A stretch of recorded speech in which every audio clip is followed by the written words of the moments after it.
आज हम बनाने वाले हैं चोको लावा और सारे इंग्रेडिएंट आपके किचन में मौजूद होंगे। ना ओवन की जरूरत है, ना बटर की जरूरत है, ना ही बीटर की जरूरत है और ना ही अंडे की जरूरत है। कैसे तैयार किए जाते हैं? बहुत ही सिंपल रेसिपी बताने वाली है, हर कोई बना सकता है। बच्चों की फरमाइश पे भी झटपट आप बना के तैयार करके बच्चों को खिला सकते हैं। तो चलिए स्टार्ट करते हैं। बिस्मिल्लाहिर्रहमानिर्रहीम। यहाँ पे मैंने सबसे पहले ले ली है शुगर पाउडर। ठीक है, अगर आपके पास शुगर पाउडर ना हो, चीनी को ग्राइंडर में पीसें। ग्राइंडर में पीसने के बाद शुगर पाउडर इजीली तैयार हो जाएगा। तो यहाँ पे हमने 1 table spoon sugar powder add किया है और 1 टेबल स्पून मैंने यहाँ पे ऑयल ऐड किया है। ठीक है, ऑयल आप अच्छी कंपनी का होना चाहिए। जितना अच्छा ऑयल होगा उतनी ही अच्छी रेसिपी बनने वाली है। ठीक है, तो इसको बहुत अच्छे से मिक्स करने के बाद यहाँ पे मैं 4 टेबल स्पून मैदा ऐड करूंगी। मैदा को बहुत अच्छे से छान लिएगा। पहले मैंने यहाँ पे छान लिया था, उसके बाद मैं इसमें ऐड करके जा रही हूँ। दोनों कप पे मैं 4 टेबल स्पून मैदा ऐड करके जाऊंगी।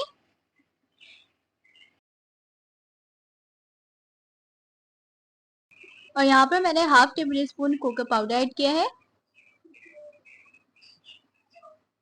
हाफ टी स्पून यहाँ पे मैंने बेकिंग पाउडर ऐड किया है। 1 पिंच यहाँ पे मैंने बेकिंग सोडा ऐड किया है।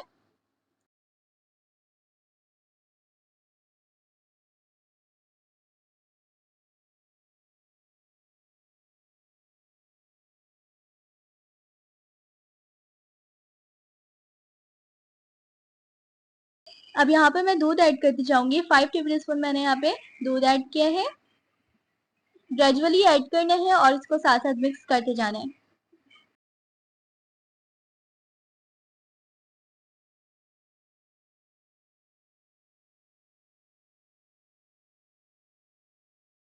सारी चीजें मिक्स करने के बाद अल्हम्दुलिल्लाह बैटर तैयार है। अब नेक्स्ट स्टेप की तरफ चलते हैं। यहाँ पे मैंने प्री हीट होने के लिए पतीले को रख दिया था 15 से 20 मिनट पहले, मीडियम टू लो फ्लेम पे। जब पतीला प्री हीट हो जाए तो उसके बाद आपने रखना है। और यहाँ पे अल्हम्दुलिल्लाह तैयार है।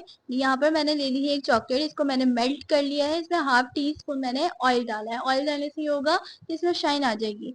ठीक है, यहाँ पे मैंने चॉकलेट भी मेल्ट कर ली है। अब मैं आपको बताती हूँ अब आपने क्या करना है। यहाँ पे मैंने एक नाइफ ले ली है और सेंटर से मैंने इसको कट किया है। ठीक है, अगर आप नाइफ से नहीं तो आप स्पून से भी कर सकते हैं।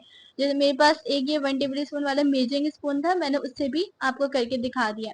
और मैंने इसमें चॉकलेट ऐड कर दी है और जो हमने ऊपर से इसका हटाया था वो अगेन मैंने ऐड कर दिया। थोड़ा सा मैंने प्रेस कर दिया। अल्हम्दुलिल्लाह ये बहुत मजेदार था। हमारा चोको लावा तैयार है। एक बार आप जरूर ट्राई करें। बच्चे बड़े हर कोई बना सकता है इजीली। इतनी आसान रेसिपी है। मीठे का दिल करे ना तो ये जरूर ट्राई कर लिएगा। इंशाल्लाह नेक्स्ट रेसिपी के साथ मिलूंगी। दुआ में याद रखिएगा। अल्लाह हाफिज।